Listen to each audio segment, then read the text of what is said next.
because, whatever you do in life, it takes you to the next part of your journey. So how can you regret it? What would you like readers to find in your book once they finish? What message would you like them to take home with them?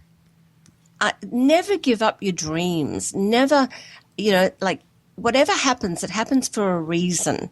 And, I really believe that a good comes out of everything. And one of the things that I wanted to write with this book is that I have met so many people in the meantime who are either searching for their biological families, like their parents, or mothers who sort of are concerned about, they're full of guilt about giving up their child.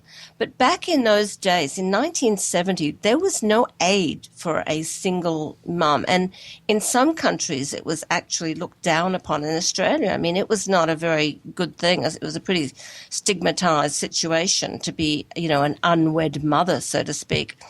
And I mean, today it's nothing unusual. It's commonplace. So it is. But back then, it just wasn't. I mean, it wasn't the done thing really, and there was no financial aid, and I didn't know anything about getting child support, and I was too embarrassed and humiliated to even let anybody in Canada know that this particular man had fathered my child. Why? It was actually not. He was my student.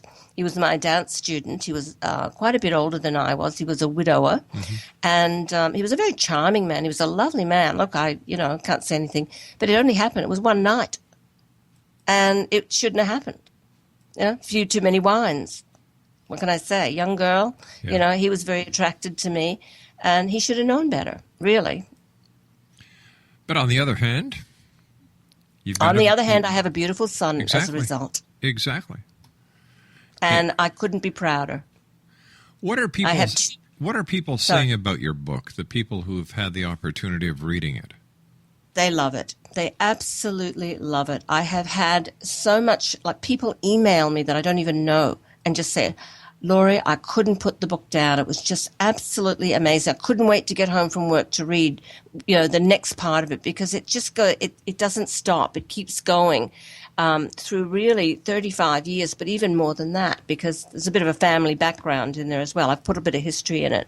I mean, even things like when my flight over to the US in July was the flight that was a specially chosen Qantas flight, and we actually witnessed the splashdown of the capsule from the Apollo 11.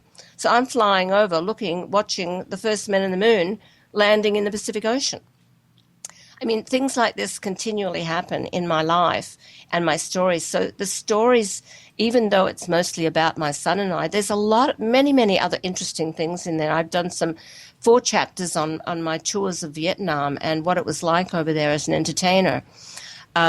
And then there's much more. There's, my journeys throughout the United States and how I finally got back to Australia and what I did here. And I was a single mum also. So my book has now gone into the book club for a major single mums magazine down in Melbourne, Australia. It's been put in there. I have a distributor here, and they love my book. They've reviewed it, and so it's moving in a lot of different directions at the moment. Prior to writing your book that we're talking about this hour, The Heartbreak Option, have you written other books as well? I've not written any other books, but I've done a lot of writing. I was a trainer, teacher, lecturer in the beauty industry, and I wrote all my own modules, and I did a lot of lectures. And I wrote for a magazine many, many years ago called A Great Shape. I did some editorials on that. I've always had a bit of a flair. I've done a lot of creative writing courses, and I've written short stories, but not published anything. No, this was my first published work. Is this going to be your last? I doubt it. I've got some ideas. I'm ready for another one. I've been researching another story for a bit. What would you like and a true story as well. What would you like to tell people who are listening to us tonight? If they have a story inside of them, how would they go about doing what you did, getting it out? Well, I was actually encouraged. I had a 2-page article in the Woman's Day here in Australia, And I've had many, many media articles. And the Alan Veitch, who actually is a professional author himself, when he got to know me and found out more about my life, he was the one who said to me, Laura, you got to write a book. And I said, oh, okay, all right, I'll write a book. Because at that time, I wasn't working. Mm-hmm. I had contracted a horrible disease called, I think you call it West Nile. It was Ross River here. Oh, my gosh. And, it knocked me around a little bit. So I had some time on my hands. And I came up with the idea originally, before I wrote the book, I did actually a treatment for a play. And, then I thought, well, that's no good. I really need to do a book. So I did the first and last chapter of the book, and then it just flowed. Laurie, are you there? Well, it seems that we've lost Laurie. We're going to try and get her back. XO Nation, my name is Rob McConnell, and we're coming to you from our studios in Hamilton, Ontario, Canada. 1-800-610-7035 is our toll-free number, and we have Laurie back. I thought maybe you decided, hey, the sun looks great, Laurie. You were going to head to the beach on us. No, we just got cut off. Sorry. Well, I don't know what happened. You're back. That's the main thing. And you were telling us just before we lost you about writing. Right. Yeah. Absolutely. So it flowed very easily for you. But over the years, talking to authors, as I have done, there's always been one part of their book that was the hardest chapter for one reason or another. What was that chapter in your book? Well, the only chapter I had to get a lot of information from was this. It's called Stephen's story. And I had to decide how I was going to do that very, very tactfully because of the fact that his mother had died, his first mother, his adopted mum. But I actually started it, and Stephen was raised Jewish, and I started it at a Jewish funeral in New York. And I sort of went into what had happened, and it described, how young Ruth had been sort of cut down at the prime of her life. She was only 33 when she passed away. And, how it affected Stephen and his adopted dad at that time. And also, so that was probably the hardest. I had to do quite a bit of research on exactly how a Jewish funeral is conducted. And I found it extremely interesting, to be quite honest. So I love doing research. That was probably the only challenging story I had, and was sometimes getting information out of Stephen that he had to come up with. And his parents helped me out as well, because we've actually met, spent time together, and we love each other to death. So we have this wonderful extended family right now. But the book itself, the hardest part was editing it and getting it right. What would you say to people who are listening who want to find someone? Now, isn't there always the chance that the other person does not want to be found? And what do you do if that's the case? Well, I've come across quite a few people that I've spoken to like that, and I've actually convinced people to go for it. I said, look, if you get rejected, well, that's really too bad. That's sad on their part, because you are a biological part of each other's, lives. But I just, tell people, look, it can be the most beautiful ending. It's not even an ending. I've called it the beginning. When I finished my book, my last chapter, it is the end and the beginning. It is not the end or the beginning. It is just, it's like a whole new life, like a whole new start. And it can be just so rewarding. And I'm just encourage people, look, open your hearts. Mums, don't feel the guilt. Just let it go. If your child wants to find you, it's so important to them. I realized how important it was to Stephen. His search for me for 10 years, never gave up. And in fact, when in 2005, he had made a decision that he didn't think he was ever going to find me. And it was his last chance. It was, he was going to give it one last opportunity. And it worked. He found me. The energy between us was so strong, from country to country, from Australia to LA, to America, that it was meant to happen. It was meant to be. And if it's meant to be, you got to let it be. But are there cases out there where children do not know that they are adopted, and would this not crush a child who is now an adult who believes in their heart of hearts that their mom and dad are their mom and dad? Absolutely. And, the thing is, too, a lot of children think, oh, she didn't want me. They didn't want me.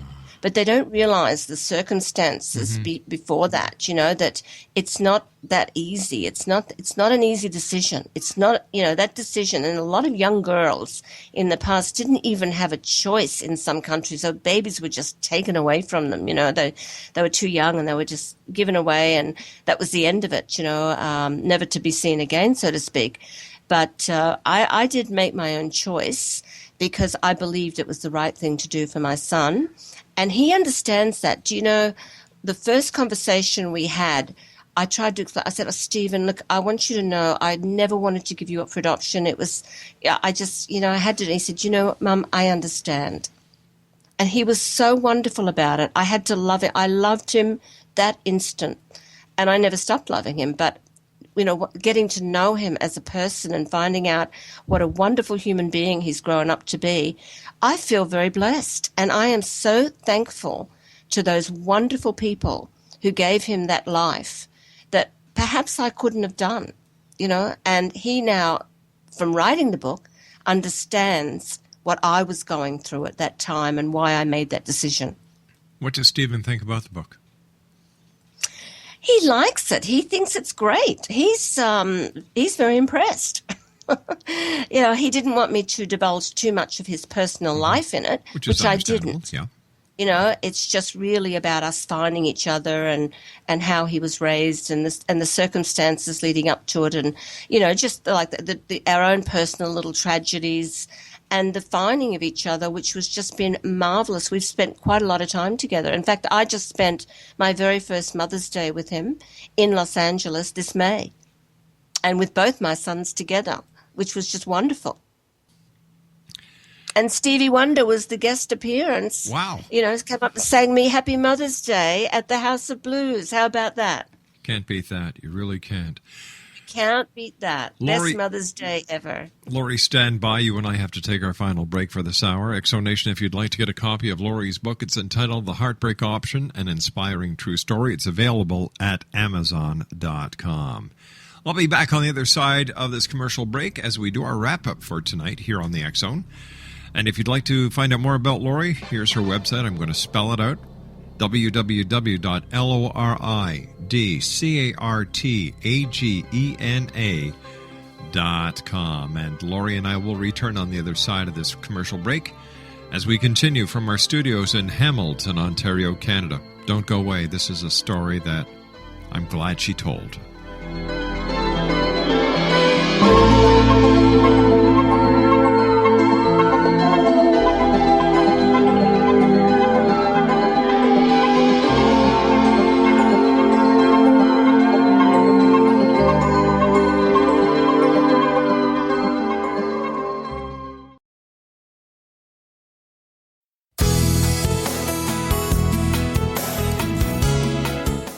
With each new extreme weather event or terrorist act, it becomes increasingly obvious that we live in uncertain and challenging times.